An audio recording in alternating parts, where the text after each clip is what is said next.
So this week's Parsha is one of my faves. How many times do I say that a year? Once a week. Almost once a week, yes. One of my faves because it's the story of the spies. Woohoo! What'd you say? I'm sorry. The story of the scouts. Where'd you learn that from? The guides. The Sophim. And there are these spies, scouts, who are assigned by Moses, 12 of them, so one from every tribe. You more or less, I know that you know the story. It's a great story because it's our story. I mean, when we look at the Torah, we're supposed to more or less be looking at a mirror of ourselves.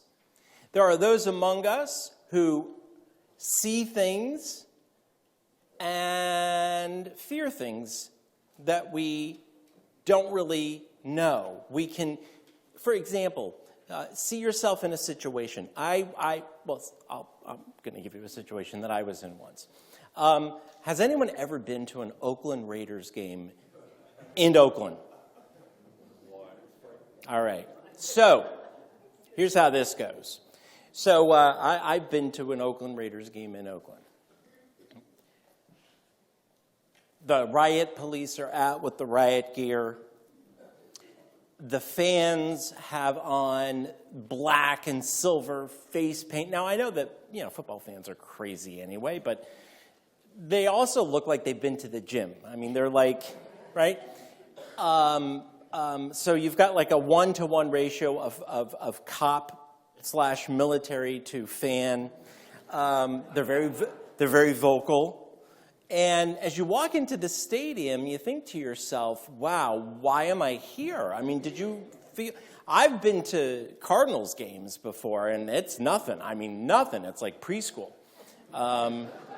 So we judge. We see all the cops assembled, and then all the face paint, and then the tattoos, and the thing, and we make a judgment, right? We as the rabbis taught us in the Talmud, al tistakel b'kankan ele l'mashe yesh bo. Don't judge a book by its cover is what it means but don't judge a bottle by its outside, but what's inside of it. But we do this all the time, so we get scared. And when we get scared, we have some options. One is we can immediately determine that this is just not a safe place to be. It's dangerous, and we just haul our little tuchuses out of there, right? Which is kind of what I felt like when I went to the Raiders game. Also, when the San Francisco Giants play the Dodgers anywhere. Now, so those are scary situations. A large percentage of American Jews, P.S., won't go to Israel because they think something bad will happen and they're afraid of terrorism. They'll walk into Paris or London and take the tube, or Madrid, which is where we're going, by the way, next March. But they won't go to Israel. All right, so we judge things. We live in fear in those situations, not with it, in it. Then there's those situations where we are educated. We know that they're dangerous, and so we don't go there. And then there are situations that make us fearful, but we're able to sort of live with our fear, not in our fear, and then overcome those anxieties. I'm sure there are people in this room who get on airplanes who, at one point in their life, wouldn't get on an airplane or in an elevator or in any other kind of perceived or real scary situation. I bet there are people in this room who would not for years go to Israel and now have been 12, 14, 15 times, knowing that it really feels safer to be not only a human being, but a Jew in Israel than it does anywhere else in the world, and so on. The problem is there is a disproportionate amount of fear among our spies. For example, and they go and they travel through, when you come to Israel with us the next time, we'll show you the Wadi of Jabbok, where they kind of make their passage and they get sneaky and they go into the land. On the one hand, they say what? The land is Eretz Zavat Chalav Dvash, flowing with streams of milk and honey, like it's beautiful, and there's big fruit, lots of fruit, that it's abundant, that the pasturing is going to be great. Is pasturing a verb? Yes. The areas of pasturing for the cattle is going to be great. The fruit's abundant, and it's wonderful.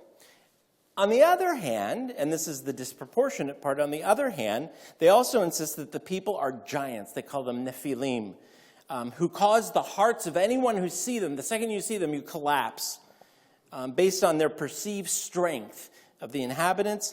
The spies then come back, 10 of the 12, and urge. They don't just report. They urge the Israelites, do not go there. Do not occupy the land, despite assurances from God and from Moses that it's going to be totally kosher, that everything is going to be great, that the Canaanites are going to be taken care of, all the ites and the Ians and the Zites and the Zeans are all going to be destroyed and taken care of, and I've got your back.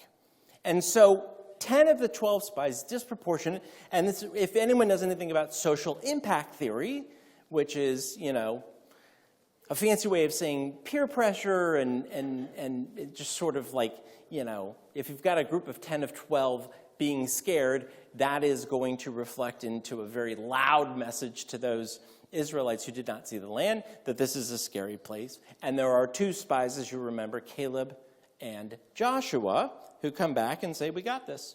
They've got complete faith. They are the antithesis of the 10 who say, the famous line, we looked like grasshoppers to ourselves, and so we must have looked to them.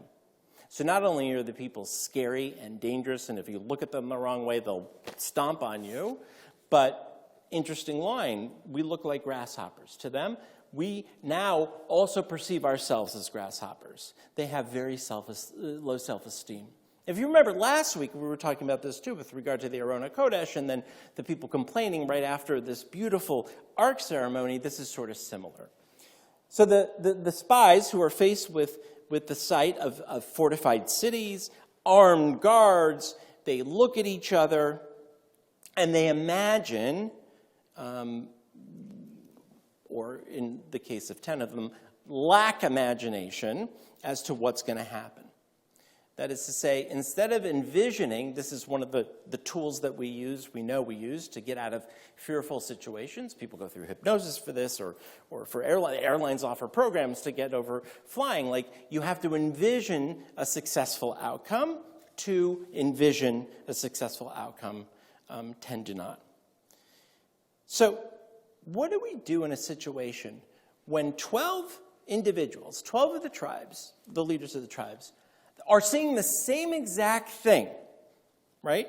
Same facts on the ground. Same facts. Giants, fruit, there's more than that. Milk and honey, fortified cities and armed guards. They all see the same thing, but 10 of them are scared to death, in their fear, won't go and urge the people not to go. Yet 2 of them, same facts, same set of circumstances, decide, we'll never make it. It'll never work. 2 of them say, we got this. God's got our back. Giants, schmiants, we'll be fine. They're sort of like the new Jews, right? The early Zionists who were unsurmountable odds, took on unsurmountable odds to establish life. What do we do in a situation when a majority of the people around us tell us to live in fear, and a minority say, live with your fear and get over it? What do we do in those situations? It happens a lot. Just read the paper. Just watch the news. People see the same set of circumstances have completely different reactions. Some get scared easy, some don't. I'm going to read the Big Trip letter, the last one for this summer, tonight. The parents of 34 kids sent their kids to Israel this summer. Now, that didn't mean that they weren't scared to do so, because they probably were, because they're Jewish parents, of course. But they did it anyway. I met for lunch with one of the parents this week and sort of checked in, how are you doing? Because I remember at the airport this sort of deer in the headlights look. that this father had in his face when the kids were about to depart through security, And I know that feeling, like, my child is going 10,000 miles away for the first time. It's scary, but yet he knew it wasn't about him. What do we do in these situations? I think one of the things I want us to learn tonight, and want to hopefully teach you, and maybe this will further the conversation later, is that the history of the Jewish people is really the continuing saga of the power of ideas to alter statistics. What do I mean? In the time of Maimonides in the 12th century, people wrote of the demise of the Jewish people, only to have their predictions ignored. Like, Jews have for a very long time taken on the philosophy, and sometime a majority of Jews have taken on the philosophy of, we're never going to make it. Jewish people, remember in the 60s, that famous, I forgot what it was, a magazine cover, the demise of the Jews, the end of the Jewish people. When the Temple of Solomon was destroyed in the 7th century, Jews were exiled to different parts of the area, and we'll never make it. We're done, they said when the first temple was destroyed. Over and over again in Jewish history, Jewish people, get scared by statistics. I remember after the Pew study came out, I'm sure you remember, there's only 3% of the descendants of these families will even practice Judaism, and only 2% of this and 1%. Like, I don't think a statistic can't be a fear-mongerer, right? A statistic doesn't have a conscience. It's a number based on a set of statistics. A set of answers that are given. But over and over again, we get fearful. People do this in congregational life all the time. If we don't do X, Y, and Z, Beth Israel will close its doors. 100 years old. Chutzpah to say such a thing, right? North American Jewry, it's dying, it's garnished, it's done. The state of Israel, it's dying, we'll never make it. There's a psalm, the 20th psalm, that says, they stumble and fall, but we rise and stand firm. The secret weapon of Jewish survival, and I would say of human survival, especially, let's be honest, in scary times for us as Jews, for us as Americans, for us as citizens of the world. It's scary times that we're living in, right? But the secret weapon of our survival is our continuing excitement and our continuing fascination and our continuing hope with our ideas. Passionate about our relationship with God, thrilled with the challenge of doing mitzvot, energized by the values and ethics that form the core of our inheritance, we make ourselves eternal by linking our identity to a God that is eternal and to a story that is eternal. Because whether you know it or not, we are the descendants of Caleb and Joshua. The rest of the rest of our beloved ancestors, didn't make it to the promised land. They didn't get to fulfill the promise. That's their punishment for being fear-mongerers.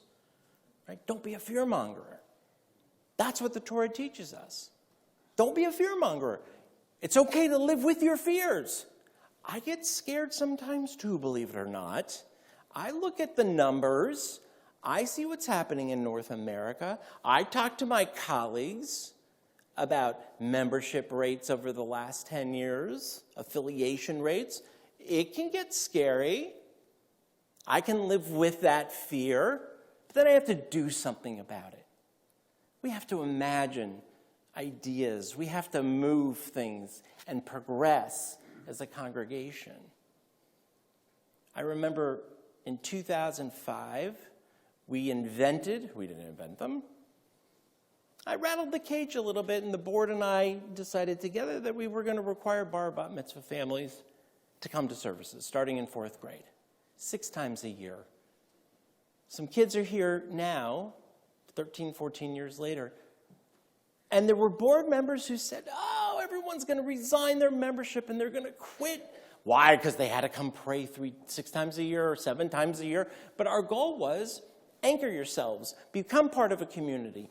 Know your rabbi and know the room in which you're standing for your bar bat mitzvah. There were kids before I got here who literally set foot in the sanctuary the first time at their bar bat mitzvah. So we had some requirements, commitments. We have over 80 kids in our high school program, our 8th through 12th grade program. Why? A, their parents nudge them a little. But B, this is their home. They know this place. They feel comfortable at this place. People were scared by this policy, no doubt, and we did lose families. But not one member of the board 15 years ago, 14, whenever it was, not one member of the board ultimately said, don't do it because people will quit. Don't do it because people won't like us very much. The secret, I'm going to say it again, of our secret weapon of our survival is our continuing excitement and fascination with ideas. That's what Caleb and Joshua did. The psalmist says, some trust in chariots, others in horses, but we honor the name of God. In the process, we show with this sort of obsession that we have, like the 10 spies did, with facts and with our judging things before we know and living in our fear. It's through our passion and our conviction for Jewish life that we mold reality. No, don't ignore the facts. That should be part of all of our calculations. But don't ignore that we've been around for 4,000 years for a reason. The biggest mitzvah that you can do as a Jew is to give, not your tzedakah, but your imagination, your passion, your commitment. That's how you get Jewish grandchildren. That's how you get 34 kids in Israel. That's how you have 150 kids up at a Jewish summer camp. The mitzvah of imagination. That's why we are the descendants of Caleb and Joshua. So I admire you all. Shabbat shalom. So we have some upcoming announcements. This is sort of the summer doldrums right now of programming. We don't have a lot of programming except for all the kids at preschool camp and camp and people who are